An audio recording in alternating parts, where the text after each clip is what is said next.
It came from something awful. Links 4chan and today's political discourse. Hello everyone, this is Mr. Obvious, bringing you the obvious, and today on NPR.org. So, apparently, there's a soy boy out there who's written a book about 4chan and how it accidentally, an accident he says, memed President Trump into the presidency. Of course, I think this is absolutely ludicrous, but let's just see what's in here. So here we go, and this is by Andrew Limbong. Just a reminder before we jump into this, be sure to check out the description for links to my Patreon and Subscribestar account. Help me fight back against demonetization. Be sure to check out my affiliate link as well as my social media links. Be sure to follow me on BitChute. Now, here we go. A few things happened this July. 200 or so folks, decked out in MAGA hats and black Fred Perry polos, gathered in Washington, D.C. shortly after the 4th. It was nominally a rally about free speech on social media platforms, but in practice, a whimpering PR stunt from various fading right figures. You got a citation for that? 2 weeks after a meme lord was invited to the White House for a social media summit, again, nominally about free speech, but in practice, a PR flex for some lesser-known right-wing figures. Again, that's just your conjecture, you little soy boy. You can't just throw out these unfactual claims. I thought this was supposed to be a book review, not lies. Oh, same thing, I guess. And then at the end of the month, Avengers Endgame. NPC located it. Isn't it amazing how NPCs literally cannot talk about politics without linking it to some cringy-ass hipster political cultural trend like Harry Potter or the Hunger Games? LMAO. And then became the highest grossing movie of all time, beating out Avatar. Yeah, well, you know what? Avatar was better. Okay, a lot of people talk crap on Avatar, but I love that movie. It's great. It was way better than Endgame. Infinity Wars, now that was a good movie. Hell, I wish that's how it ended. So here you can see the cover of the book. It came from something awful. How a toxic troll army accidentally memed Donald Trump into the office. You know, I love how it assumes that it was an accident. Newsflash, it wasn't. By Dale Buran. And if you look close at this picture, you can see Trump, you can see a faux guy mask, from V from Vendetta, anonymous as it were, Twitter, the elephant in the room being crushed, Hillary, yada yada. If you buy the argument proposed in Dale Barron's new book, It Came From Something Awful, all three events are related. Can I recommend you a mental health specialist? Barron's a writer and cartoonist who got a lot of attention for a 2017 piece he published on Medium titled 4chan, The Skeleton Key to the Rise of Trump. Hacker 4chan is finally getting the respect he deserves. In it, he breaks down the link between the now infamous image board 4chan to the state of online political discourse today. Yeah, it's a place of free speech where ideas are allowed to exist and memes are created organically. It's full of INTJs and INTPs who have some overlap and operates as a sort of collective consciousness, a proto-hive mind, if you will. There's a running joke on the political board, politically incorrect, poll. That poll is always right. And you know what's funny about that? Did you know that if you have a jar of jelly beans and you tell 100 people to guess, how many jelly beans do you think are in that jar? Statistically speaking, people will vary widely in their answers. However, something very interesting occurs. If you take everyone's guesses and average it out, the answer is almost exactly how many jelly beans are in the jar. That is where I believe the meme comes from. Poll is always right. The hive mind is always right. The average assessment of all of this group of people tends to be the truth. Very interesting. The majority of his new book is an expression of that. If you're a normie who can't wrap your head around exactly why so many internet goons have anime girl avatars, or how popular online political action shifted from occupying Zuccotti Park to mass trolling actress Leslie Jones and the female reboot of Ghostbusters. Dude, people hated on that movie because it sucked. It absolutely sucked. Or yes, if you don't know what the deal is with that frog, Pepe and Keku, then Barron's book provides a good overview of internet culture. Who is this book for? It's not for millennials. It's not for Zoomers. Is this for Generation X and the Boomers? Ah, another rhyme. I mean, seriously, who is this book targeted at? Who doesn't? This is basic information. Are normies really so unplugged from both reality and the internet that they don't even know the basics? But he also gets at the ungrinding feeling behind all these actions. In a chapter about the mindset and techniques of early internet trolls, Barron writes, by the mid-2000s, the internet was transitioning from a society of professional adults and idle teens congregating in places like pop culture, internet forums, something awful. Something awful is a normie place, I'm pretty sure. What does that have to do with anything? These kids were less interested in defending discourse than in a situationalist approach to trolling, playing the whole thing like a game. 90s nihilism endured well into the 2000s, longer than most youth cultures. Like wine turned into vinegar, it could decay no further. Both culture and counterculture taught new generations to be so wary of being deceived and manipulated, it was best to hold nothing in your heart at all. You know, that's actually an interesting observation. You're talking about black pilling. See, I'm a red pillar.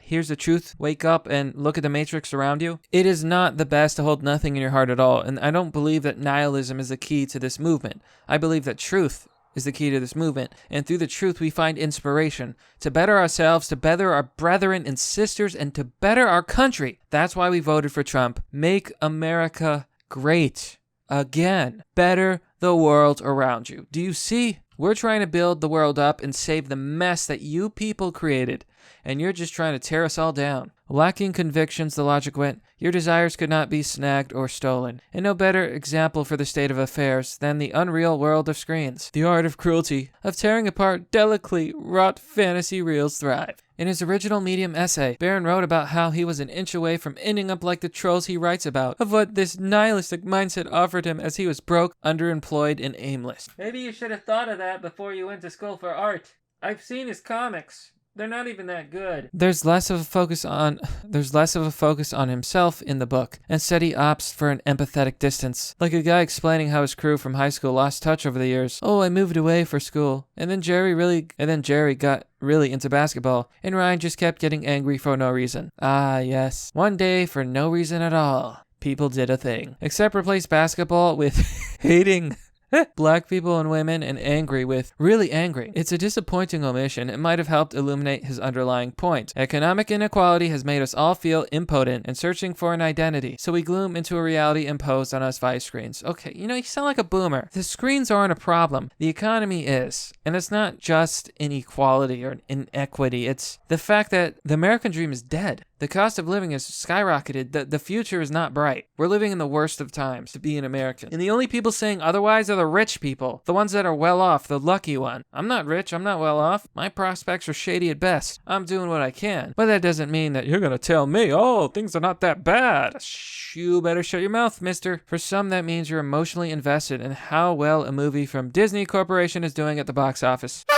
Maybe if you're an NPC. For others, that means pretending to be mad about gender representation in video games for the lulz until you start actually being mad. Okay, those are feminists. Those aren't gamers, okay? Gamers are rising up, But avoiding that personal touch helped him avoid the trap of making false equivalences between chosen identity. Nobody gets murdered at Comic-Con, whereas they do at rallies set up and attended by internet trolls. Everybody I don't like is a troll. The Lefty's Guide to Political Discourse. The political actions of online goons.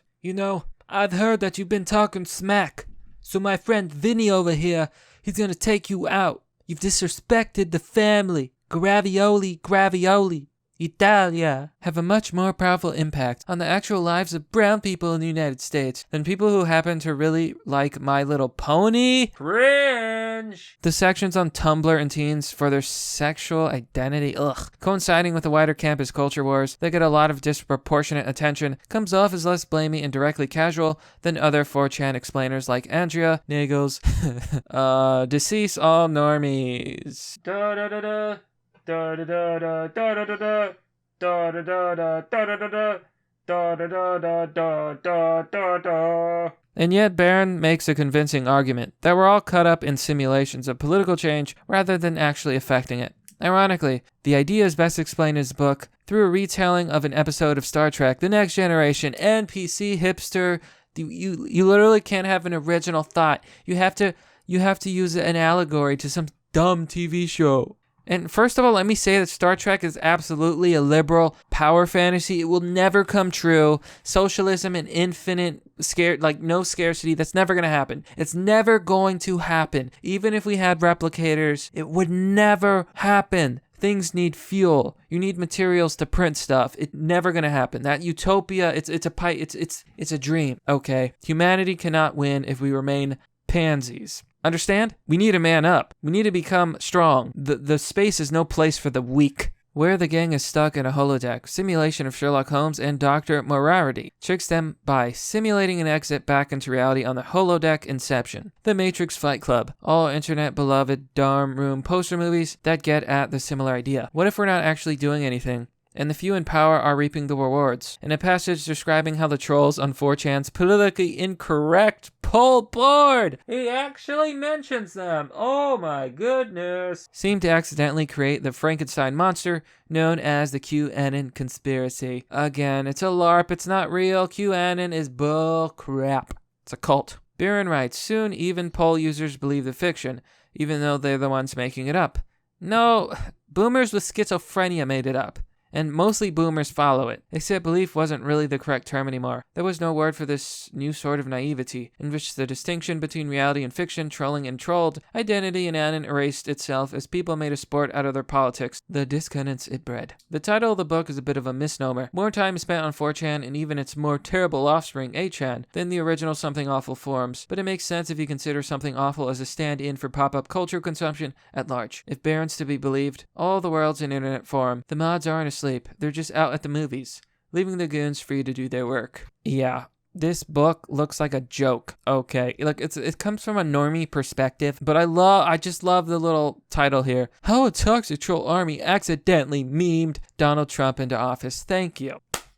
Yes, it was 4chan, our hero that saved us in the great meme wars. All meme war veterans, I call out to you. Do you remember? Do you remember the memes that were created and spread? Do you remember the voting campaigns we had? Do you remember election night? Oh, the ecstasy, the absolute epiphany, the greatest day in American history, where we defeated the normies and we took our place as the rightful rulers of the dark denizens of the internet. Gamers rose up. And soon, my friends, there's another one coming. World War Meme 2 is right around the corner. Will you fight for freedom? Will you fight for your brethren? Will you fight for your country? Of course you will, patriot. The meme wars are upon us. And we've gotten better at it since last time. But that's merely the obvious. Well, that's all for now, folks. What do you think about It Came From Something Awful? What do you think about Hacker 4chan?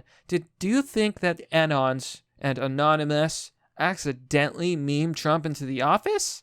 Or was it on purpose? Be sure to let me know. Just a reminder, but you can follow me on Patreon or Subscribestar to help me fight the constant demonetization. Every time I upload a video, they try kicking me down. There's also PayPal options if you're into that, and I've recently added a Bitcoin address if you want to donate Bitcoin. If you prefer a physical product to show support, check out my affiliate link for magnetic MacBook Pro camera covers. Protect yourself from spies and hackers. They also have a NyanCat version. Lastly, because websites are no longer promoting red-pilled content, you can help out by sharing videos you enjoy on social media. As always, thanks for watching. This has been Mr. Obvious, and I'll see you all next time.